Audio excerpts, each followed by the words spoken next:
Quand on parle du président Sarkozy, elle n'est jamais très loin et c'est normal, c'est sa rivale politique.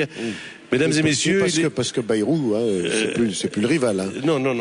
C'est un pansement, c'était un pansement celui-là. Je ne parle pas de ce monsieur. François Bayrou, c'est Ségolène avec une bite quand même. Hein. À quoi va ressembler la nouvelle vie de Rachida Dati alors qu'elle s'apprête à prendre ses nouvelles fonctions à Bruxelles en tant que députée européenne?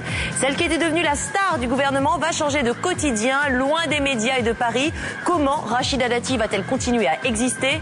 Enquête. Julie, une jeune maman de 35 ans, vient justement de craquer pour les escarpins à talons. Sa fille Lola est âgée de 6 mois. L'occasion pour ses parents de lui acheter ses premières chaussures, mais surtout de se faire plaisir. Une question sur le réchauffement climatique, une opinion? C'est très bien! Oui, ça fait peur. Inné, brillant, logique et intelligence, je ne crois pas que nous ayons forcément entendu ces mots dans Secret Story, mais il faut une première atout. Oh, c'est pour rire les amis. Ça fait 2 blagues pourries, je suis d'accord. J'avais même des mocassins avec des petits glands. Ah ouais, les glands, ça me devait bien t'aller ça. Je te remercie, enfin cela dit, le gland est devenu un chêne depuis. Ah bon? Oui. Bravo. Tu veux que je te montre ou pas? Non, ça va aller, je crois que j'ai eu des démonstrations ce soir assez concluantes. Elle s'appelle Patrizia D'Addario. La voici en campagne électorale aux côtés de Silvio Berlusconi. La voilà sous un autre jour, posant pour un calendrier. Cette prostituée de luxe révèle aujourd'hui qu'elle aurait passé une nuit avec Silvio Berlusconi dans la résidence romaine du Premier ministre et qu'elle aurait reçu 2000 € de la part d'un chef d'entreprise. Prudente, elle aurait, dit-elle, enregistré la voix de Silvio Berlusconi à son insu et se serait même photographiée dans sa chambre. Il est le deuxième homme à passer 6 mètres.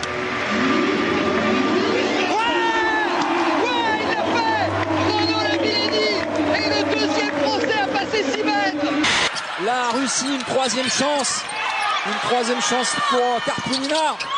Et cette fois, le rebond est français. Non. Si. C'est fini. La France est championne d'Europe. La France est championne d'Europe. 57-53, c'est fait. Dupuis peut ouvrir sur Renduc. Mermoz aussitôt sur Médard. L'accélération de Médard qui peut se faire Cédric Amar devant Cédric Amar qui a échappé au plaquage de Jane qui dépose. Il va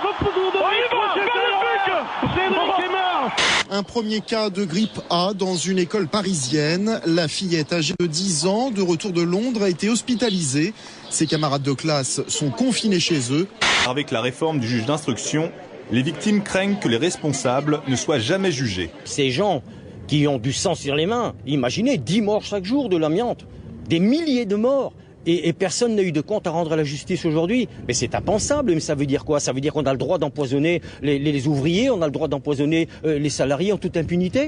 C'est officiel depuis ce matin. Le port de la cagoule dans les manifestations est interdit. Toute personne dissimulant volontairement son visage est passible d'une amende de 1500 €.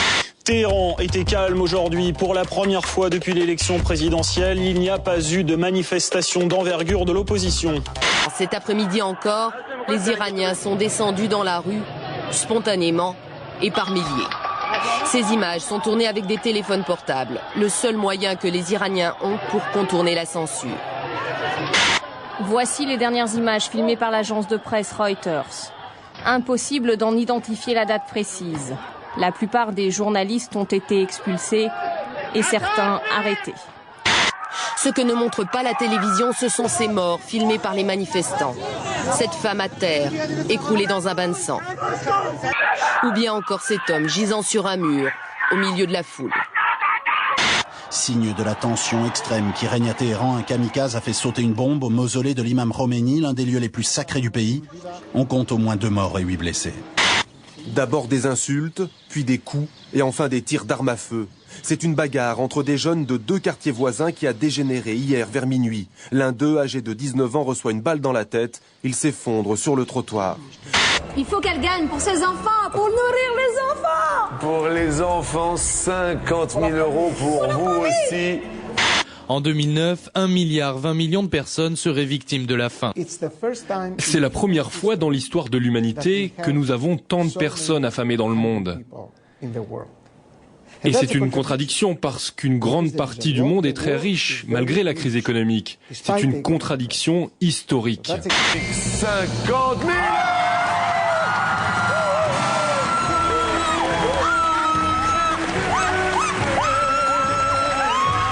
Le procès Edward Stern qui continuent d'étonner. Par exemple, on y a appris ce qu'il disait chaque jour à sa maîtresse dominatrice.